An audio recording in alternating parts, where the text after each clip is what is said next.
রান্না করছো? আমি দেখো আজকে একটা স্পেশাল খাবার রান্না করছি। এইটা আমরা কখন খাবো বলো তো? সন্ধ্যার নাস্তায়। মা তুমি কি কি দিচ্ছ মশলা? দেখো ঢালের গুঁড়ো খাওয়াই দি। আমরা কখন খাবো এটা মা?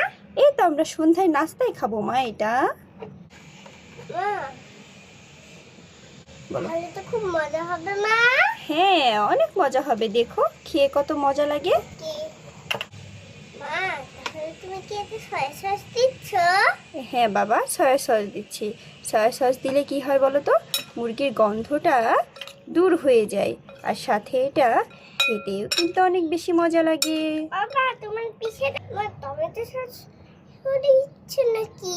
হ্যাঁ একটু টমেটো সসও দিয়ে দিচ্ছি। তারপরে কি করবে মা? তারপরে এইটাকে সুন্দর করে আমরা মাখিয়ে আধা ঘন্টা রেস্টে রেখে দিব। মা তাহলে রান্নাটা হবে কখন? হবে মা, এটা একটু রেস্টে রেখে দিই, তারপরে আমরা দুজন মিলে